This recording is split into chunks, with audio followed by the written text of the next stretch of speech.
Hello guys, welcome back. आज हम लोग बात करेंगे हमारे बिजनेस स्टडीज जो हमारी सब्जेक्ट है, उस बिजनेस स्टडीज के चैप्टर नंबर 3 के बारे में। यानी आज हम लोग स्टार्ट क्या कर रहे हैं, आज हम लोग की पहली क्लास है हमारे चैप्टर नंबर 3 की, जो कि है हमारा बिजनेस इन्वॉल्वमेंट। हाँ, हमारे पहले के दोनों चैप्टर्स हमारे nature and significance of management जो कि चैप्टर 1 था, और चैप्टर 2 हमारे प्रिंसिपल ऑफ मैनेजमेंट, इनके सारे ही कॉन्सेप्ट हमने बहुत अच्छी तरह पीछे पढ़ चुके हैं। अगर आपने वीडियोस नहीं देखी हैं तो पहले जाके उन चैप्टर्स को रीड कर लीजिए, फिर आइए हमारी इस वीडियो पे। आज की जो हमारी वीडियो है वो है वीडियो नंबर 9। वीडियो नंबर 9 से हम लोग शुरू कर रहे हैं हमारा chapter number 3 which is business involvement. सबसे पहले हम लोग बात कर लेते हैं चैप्टर का जो नाम है उसके बारे में, कि एक्चुअली में इस चैप्टर के अंदर हम लोग क्या पढ़ने वाले हैं। ठीक है, तो हम लोग इस चैप्टर में क्या पढ़ेंगे कि हमारा जो बिजनेस ऑर्गेनाइजेशन ने सेटअप करी है, हमारी जो फर्म्स हैं, इंस्टीट्यूशंस हैं, या जो कुछ भी हमने एस्टैब्लिश किया हुआ है, उस बिजनेस के आसपास की जो सराउंडिंग्स अवेलेबल है, यानी कि कौन सा ऐसा एटमॉस्फेयर है या कौन सी ऐसी जगह है जहां पे जो हमारा बिजनेस है वो एग्जिस्ट कर रहा है। क्योंकि किसी भी बिजनेस के लिए जो सबसे जरूरी चीज होती है उसको सर्वाइवल के लिए, उसके प्रॉफिट के लिए, उसकी ग्रोथ के लिए, वो होती है उसकी सराउंडिंग्स या फिर उसका एटमॉस्फेयर। तो अगर आपके बिजनेस के आसपास की जो सराउंडिंग है वो बहुत अच्छी है, आपके आसपास जो लोग रहते हैं वो वेल एजुकेटेड है, आपकी जहाँ पे फैक्ट्री है, फर्म है, या कॉलेज है, या स्कूल है, या जो कुछ भी है, वो आसपास की सोसाइटी अगर आपको सपोर्ट कर रही है आपके बिजनेस में, तो अनफॉर्चुनेटली आपका बिजनेस ग्रो करेगा। बट अगर जो सोसाइटी है वो इतनी ज्यादा वेल डेवलप्ड नहीं है, एजुकेटेड नहीं है, एडवांस नहीं है, तो फिर वो ग्रो नहीं कर पाएगी। ठीक बात है। जैसे आज के टाइम पे भी आपको बहुत सारे लोग ऐसे मिल जाएंगे जो कहेंगे कि भाई ऑनलाइन पैसे ट्रांसफर नहीं करने चाहिए, ऑनलाइन ट्रांजैक्शंस नहीं करने चाहिए, ऑनलाइन सामान बुक करके नहीं मंगवाना चाहिए, ये अमेजोन, फ्लिपकार्ट, मिंत्रा, ये सारी जो वेबसाइट्स है बेकार है, इनसे ऑर्डर नहीं करना चाहिए, हमें सामान खुद सामने देख के ही लेना चाहिए। लेकिन जो आजकल का मार्केट ट्रेंड चल रहा है वो क्या है? मार्केट ट्रेंड क्या कहता है? आपको ऑनलाइन, आपको डिजिटल मीडिया अपनाना चाहिए, आपको डिजिटलाइज होना चाहिए, आपको जो भी वर्क आप परफॉर्म कर रहे हो वो डिजिटल वे में करना चाहिए। तो अगर आपको मार्केट में सर्वाइव करना है, अपने बिजनेस को ग्रो कराना है, तो आपको अपने आसपास की सराउंडिंग्स का ध्यान रखना पड़ेगा। अब हम लोग स्टार्ट करते हैं, हमारे चैप्टर की शुरुआत करते हैं कि चैप्टर में है क्या। सबसे पहले हम लोग पढ़ेंगे बिजनेस इन्वॉल्वमेंट, कि बिजनेस इन्वॉल्वमेंट हमारा होता क्या है। तो जो हमारा बिजनेस इन्वॉल्वमेंट है उसमें सबसे जरूरी चीज क्या है?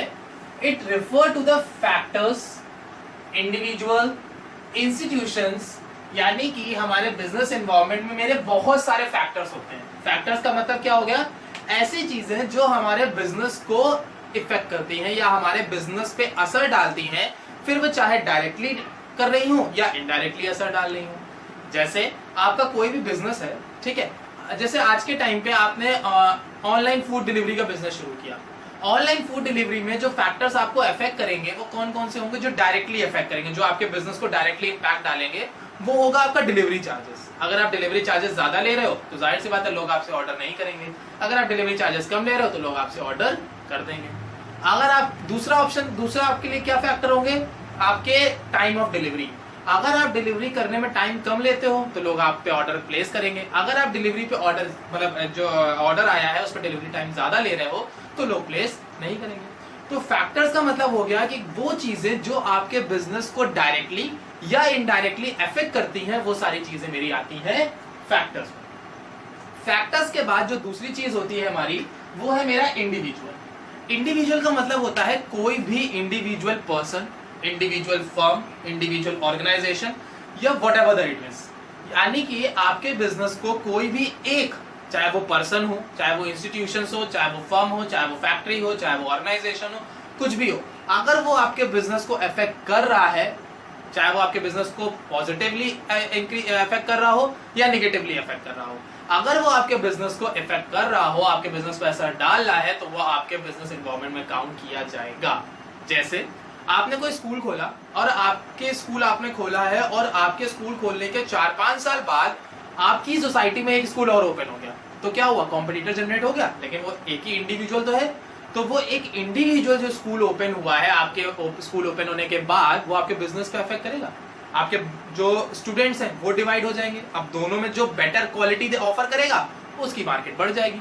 तो यानी कि कहने का मतलब यहाँ पे क्या है कि हमारे बिजनेस एनवायरनमेंट में कोई भी चीजें जो कि हमारे फैक्टर्स, इंडिविजुअल, इंस्टीट्यूशंस, कुछ भी चीजें, यानी कि it refer to the factors, individual and institution which are outside the control of business organization। और ये जितनी भी चीजें हैं ये सारी की सारी चीजें हमारे कंट्रोल के बाहर होती हैं, यानी कि इन फैक्टर्स को, इंडिविजुअल को या इंस्टीट्यूशंस को, यानी फैक्टर, इंडिविजुअल एंड इंस्टीट्यूशंस, इन तीनों को ही हम कंट्रोल नहीं कर सकते हैं। ये तीनों ही चीजें हमारे कंट्रोल के बाहर होती हैं, but may affect it's performance, लेकिन वो हमारी परफॉर्मेंस पे असर डालती है। यानी कि बिजनेस एनवायरनमेंट में क्या होता है, फैक्टर्स, इंडिविजुअल और इंस्टीट्यूशन, ये तीनों ही लोग मिलके हमारे बिजनेस को असर डालते हैं, लेकिन इनका हमारे बिजनेस पे क्या होता है, ये बिजनेस पे हमारे इफेक्ट डालती हैं, लेकिन इनडायरेक्टली वे में असर डालती हैं और इन पे हमारा कोई कंट्रोल नहीं होता है। ठीक है। अब भाई ये तो आप कहेंगे कि ऐसे तो कोई बिजनेस ग्रो ही नहीं कर सकता, क्योंकि जब हमारे कंट्रोल में ही नहीं है, हम इन पे कोई, हम लोग इसको सही मतलब कुछ कर ही नहीं सकते इसके रिगार्डिंग, तो फिर सही कैसे करेंगे। तो उसके लिए भी हमारे पास एक ऑप्शन है। वो ऑप्शन हमारा क्या है, एनवायरनमेंट स्कैनिंग। एनवायरनमेंट स्कैनिंग का मतलब होता है, नाम से ही आपको समझ में आ रहा होगा, एनवायरनमेंट स्कैनिंग, यानी कि आप क्या करेंगे, आप अपने एनवायरनमेंट को, जो आपका बिजनेस एनवायरनमेंट है उसको स्कैन करेंगे। स्कैन करने से क्या होगा, जब आप अपने बिजनेस एनवायरनमेंट को स्कैन करेंगे तो it refer to the complete awareness and understanding of business environment. जब आप किसी भी चीज के बारे में स्कैनिंग करते हैं या जब आप किसी भी चीज के बारे में पढ़ते हैं, तो फिर क्या होता है, आपको उसकी परफेक्ट नॉलेज हो जाती है, आप उससे अवेयर हो जाते हो और आप उन चीजों को आसानी से समझने लग जाते हो। जैसे आपके सिलेबस में अगर बात कर लेते हैं, अगर कोई चैप्टर नया नया शुरू हुआ तो समझ में आता है, नहीं आता। क्यों नहीं आता है, क्योंकि पढ़ा ही नहीं होता है, कभी आता ही नहीं। जैसे हम कॉमर्स वाले हो गए, हम कॉमर्स के वालों के साथ क्या दिक्कत होती है, 10th तक साइंस पढ़ते हैं, फिर आराम 11 में आके गिरे सीधे कॉमर्स पे। अब क्या बैलेंस शीट, क्या जनरल, क्या लेजर, क्या इकोनॉमिक्स, क्या बिजनेस, सब आउट ऑफ माइंड। क्यों? क्योंकि यहाँ पे क्या दिक्कत होती है हमारे साथ कि हमें कुछ पता ही नहीं होता है, हमें कुछ मालूम ही नहीं होता कैसे क्या होता है। फिर धीरे धीरे हम लोग क्या करते हैं, हम लोग अपने आसपास जो सराउंडिंग्स में चल रहा है कि बैलेंस शीट कैसे मैच होनी है, जनरल कैसे बनाने हैं, ट्रायल बैलेंस कैसे बनाना है, इकोनॉमिक्स में क्या है, डिमांड क्या होती है, सप्लाई क्या होती है, बिजनेस क्या होता है, मैनेजमेंट क्या होता है, इन सारी चीजों के बारे में हम लोग स्कैन करना यानी कि पढ़ना शुरू करते हैं। जब हम उन चीजों को पढ़ना शुरू करते हैं तो फिर मेरे पास उनकी कंप्लीट अवेयरनेस हो जाती है, मतलब उनके बारे में जानने लग जाते हैं और उन चीजों को समझने लग जाते हैं। तो एनवायरनमेंट स्कैनिंग का मतलब होता है कि जब आप अपने आसपास की जो सराउंडिंग्स हैं उन सराउंडिंग्स के बारे में अंडरस्टैंडिंग मतलब उसको अवेयर हो जाते हैं और उनको समझने लग जाते हैं, तो वो मेरा कहलाता है एनवायरनमेंट स्कैनिंग। ये एनवायरनमेंट स्कैनिंग है जो है वो हमें दो चीजें प्रोवाइड कराती है। क्या क्या होती है वो दो चीजें, it provides threats as well as the opportunity. ये बिजनेस एनवायरनमेंट जो है ये हमें थ्रेट्स भी देते हैं एंड अपॉर्चुनिटी भी देते हैं। थ्रेट्स कैसे देते हैं, दिक्कतें, क्योंकि जब आप बिजनेस एनवायरनमेंट को स्कैन करते हैं या आप किसी भी चीज एनवायरनमेंट को स्कैन करते हैं तो एनवायरनमेंट क्या होता है, अनप्रेडिक्टेबल। हमारा वेदर ही है, वेदर प्रेडिक्ट कर सकते हो, कब धूप आएगी, कब बारिश हो जाएगी। अभी जैसे आज के टाइम पे हम लोग देख ले तो मई चल रहा है, बट मई में हमारे कानपुर में ओले गिर रहा है। ठीक, तो ये क्या है, अनप्रेडिक्टेबल है, पता नहीं कब बारिश होना हो जाए, कब धूप निकल आए, कोई तूफान आ रहा है, कोई आंधी आ रही है। तो वेदर जो है वो अनप्रेडिक्टेबल है। उसी तरह हमारा जो बिजनेस एनवायरनमेंट भी होता है वो अनप्रेडिक्टेबल होता है, यानी हम उसको प्रेडिक्ट नहीं कर सकते हैं। लेकिन जब आप बिजनेस स्कैनिंग करते हो तो उसमें जो भी आपके इन फ्यूचर दिक्कतें आने वाली हैं या आपके पास अपॉर्चुनिटीज अवेलेबल होने वाली हैं उनके बारे में हमें पहले से पता चल जाता है, क्योंकि हम पहले से ही उनके बारे में पूरी स्टडी कर लेते हैं। ठीक है, तो बिजनेस एनवायरनमेंट क्या होता है, बिजनेस एनवायरनमेंट में मेरे आसपास सराउंडिंग्स में जितनी भी चीजें अवेलेबल हैं जो मेरे बिजनेस को अफेक्ट कर रही हैं वो बिजनेस एनवायरनमेंट कहलाती हैं। बिजनेस स्कैनिंग, हम अपने बिजनेस को जो बिजनेस एनवायरनमेंट को जो रीड करते हैं, एनालाइज करते हैं, उसकी कंप्लीट इंफॉर्मेशन अपने पास रखते हैं, वो मेरा कहलाता है एनवायरनमेंट स्कैनिंग। अब हम लोग बात करते हैं जो ये हमारा बिजनेस एनवायरनमेंट है, इस बिजनेस एनवायरनमेंट के फीचर्स क्या होते हैं, यानी कि कैसा होता है ये, क्या क्या चीजें होती हैं इसमें।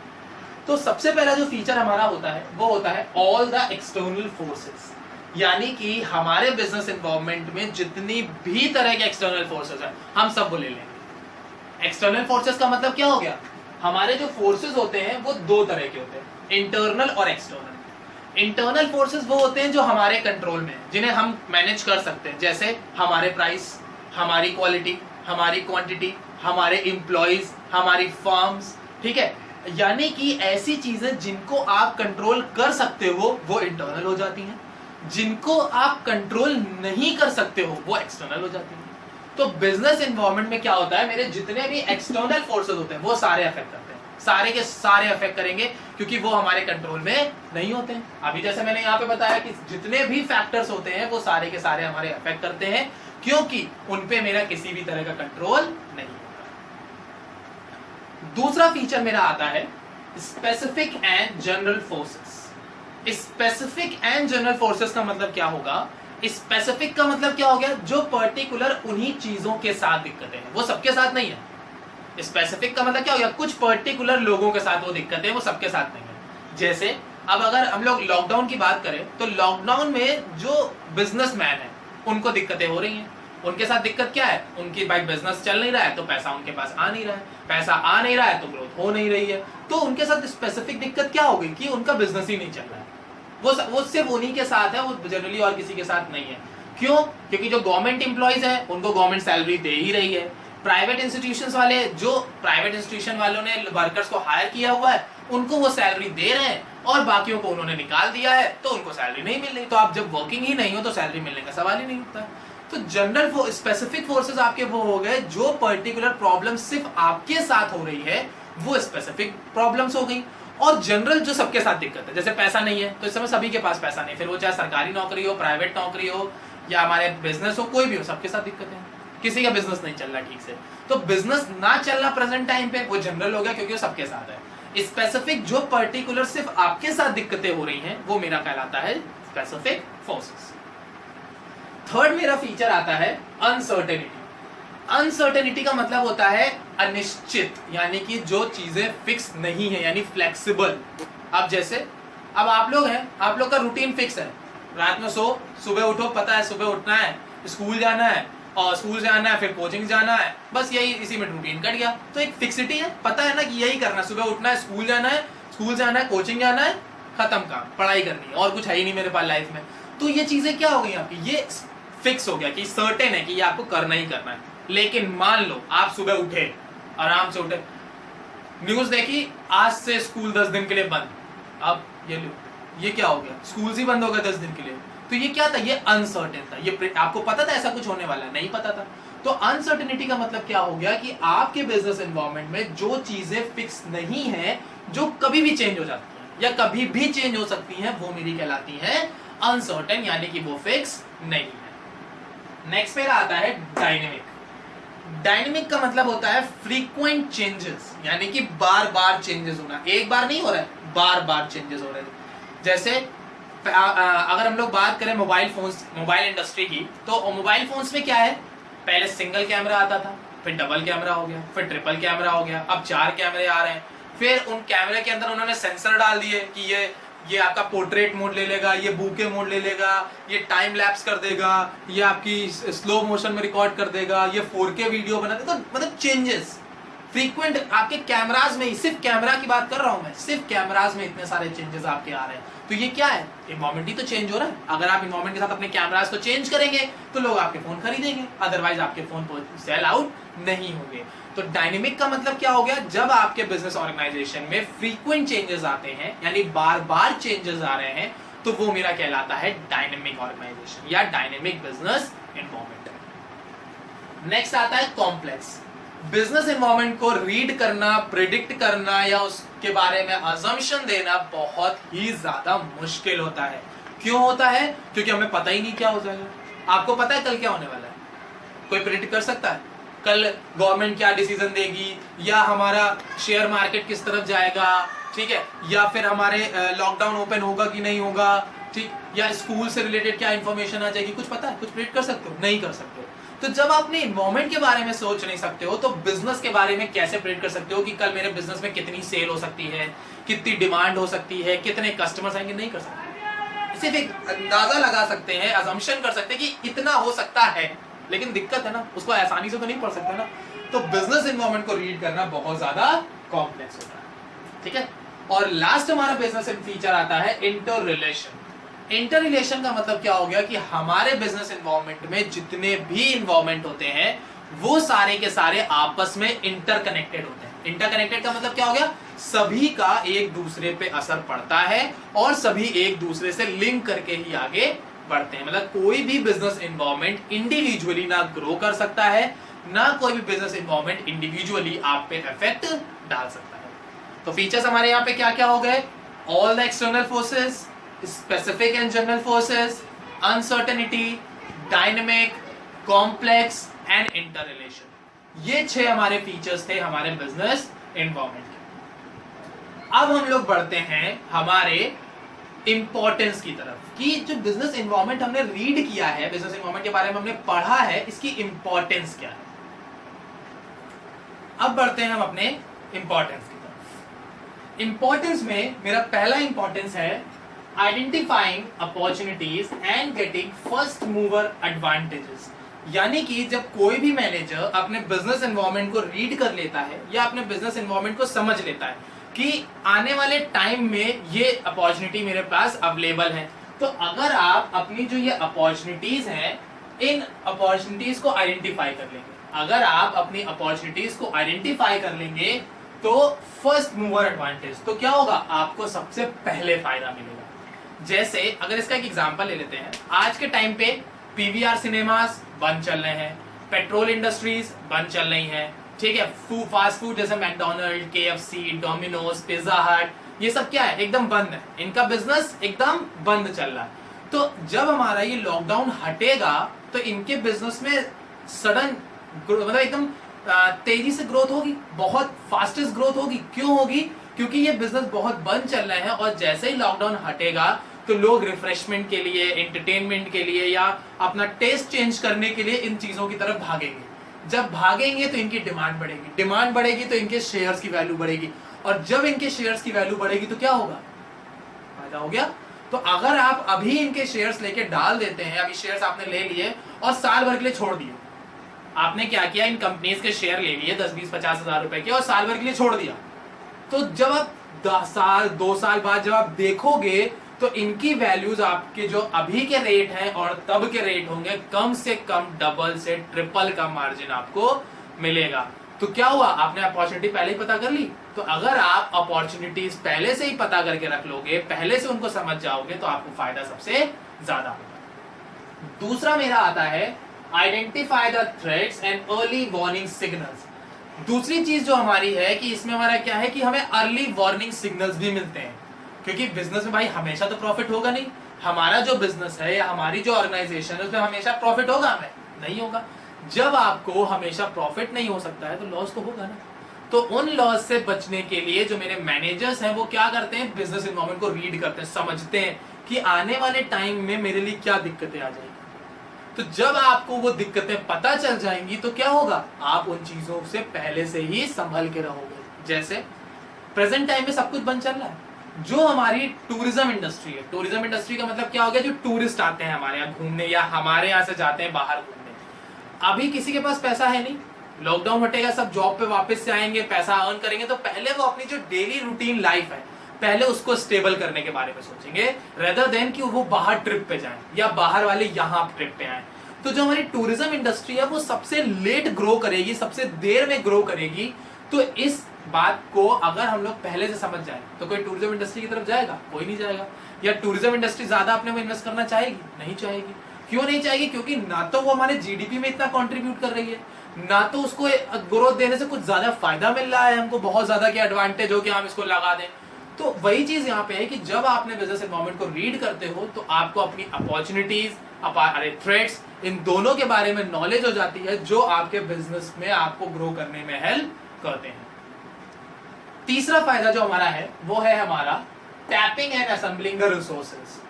आपको अपने बिजनेस में होने वाले डिमांड और सप्लाई के अकॉर्डिंग आपको अपने बिजनेस में रिसोर्सेज अरेंज करने पड़ते हैं। जैसे आज के टाइम पे लोगों की नीड क्या है? सिर्फ फूड मिल जाए और शेल्टर मिल जाए, बस। बाकी उन्हें कुछ नहीं चाहिए। उन्हें फास्ट फूड नहीं चाहिए, उन्हें बाहर घूमना नहीं है, उन्हें अदर कोई बेकरी आइटम नहीं चाहिए, उन्हें सिर्फ क्या चाहिए? खाना मिल जाए, बस। रोटी दाल चावल उनको मिल जाए, उन्हें और कुछ नहीं चाहिए। तो जितने भी आपके जनरल स्टोर्स वाले हैं वो क्या चाहेंगे? पहले ये आइटम भर के रख लो भाई, क्योंकि इसकी डिमांड होने वाली है। तो जब इसकी डिमांड होने वाली है तो आप पहले वो आइटम भरोगे ना। यानी कि जिसकी डिमांड ज्यादा है आप पहले उनके रिसोर्सेज अरेंज करोगे, पहले वो रिसोर्सेज मेरे पास आ जाए, बाकी तो हम बाद में मंगा ही लेंगे। जैसे बिस्किट्स हो गया, नमकीन हो गया, मैगी हो गई, पास्ता हो गया, नूडल्स हो गए, ये सब क्या है? ये सेकेंडरी आइटम्स है। ये जनरली लोग कंज्यूम नहीं करेंगे। लोग क्या कंज्यूम करेंगे? फ्लोर हो गया, राइस हो गई, पल्सेस हो गई, व्हीट हो गया, वेजीज हो गई, ये सारी चीजें लोग ज्यादा कंज्यूम करेंगे प्रेजेंट टाइम पे। तो वो रिसोर्सेज आपको पहले अरेंज करने पड़ेंगे। तो जो मेरा बिजनेस इन्वॉल्वमेंट है वो हमें इन रिसोर्सेज को अरेंज करने के लिए पहले से ही इन्फॉर्म कर देगा। नेक्स्ट मेरा आता है adjust and adopt with the rapid changes. एक मैनेजर को अपने बिजनेस इन्वॉल्वमेंट में जो सडन चेंजेस आ रहे हैं, जो फ्रीक्वेंट चेंजेस आ रहे हैं, उन चेंजेस को अडैप्ट भी करना पड़ता है, प्लस उनके अकॉर्डिंग उनको एडजस्ट भी करना पड़ता है। एडजस्ट कैसे करेंगे? कि जो चेंजेस आए अपने आप को उनके हिसाब से सेट कर लिया, मतलब आता है नहीं आता ठीक है देखा जाएगा, मतलब इतना ज्यादा सोचा नहीं। अडॉप्ट का मतलब क्या हुआ? हमने उनको एक्सेप्ट भी कर लिया। एक्सेप्ट कैसे कर लिया? चीजें आई, हमने देखी, उनको सीखा, समझा और उनको अपनी डे टू डे लाइफ में उनको रेगुलर बेसिस पे यूज भी करने लगे। तो वो चीजें क्या है? हमारा जो बिजनेस इन्वॉल्वमेंट है या जो मेरा मैनेजर है वो हमारे इन्वॉल्वमेंट को रीड करके जो भी रैपिड चेंजेस हमारे इन्वॉल्वमेंट में आ रहे हैं उनके अकॉर्डिंग खुद को एडजस्ट करता है और उनके अकॉर्डिंग खुद को चेंज भी कर लेता है। नेक्स्ट आता है प्लानिंग एंड पॉलिसी मेकिंग। मेरा जो बिजनेस इन्वॉल्वमेंट है या जो मेरा मैनेजर है वो मैनेजर हमारे इन्वॉल्वमेंट को स्कैन करके इन फ्यूचर के लिए प्लानिंग करता है कि हमें क्या प्रोडक्ट लॉन्च करने हैं, किस रेट पे लॉन्च करने हैं, कब लॉन्च करने हैं, किस तरीके से लॉन्च करने हैं, क्या इवेंट होगा या क्या क्या चीजें मेरी होगी। तो इन्वॉल्वमेंट को रीड करके मेरा जो भी मैनेजर है वो मेरे बिजनेस की प्लानिंग करता है, प्लस उसके रिगार्डिंग जो भी पॉलिसीज हैं वो पहले से एडवांस में प्रिपेयर कर लेता है, क्योंकि वो बिजनेस इन्वॉल्वमेंट रीड कर चुका है। और जब आपको अपने बिजनेस के एडवांटेजेस, अपने बिजनेस की अपॉर्चुनिटीज पता है, थ्रेट्स पता है, रिसोर्सेज अवेलेबल हैं, आपने प्लानिंग कर रखी है, पॉलिसी बना रखी है, सब कुछ आपने बिजनेस में अपने इन्वॉल्वमेंट के अकॉर्डिंग कर चुके हैं, तो जब आपकी सारी चीजें तैयार हैं तो क्या होगा? Improvement in performance. आपकी जो बिजनेस परफॉर्मेंस है वो इंप्रूव कर जाएगी और आपका बिजनेस जो है वो ग्रो करने लगेगा। तो आज की क्लास में हमने क्या पढ़ा? Business involvement,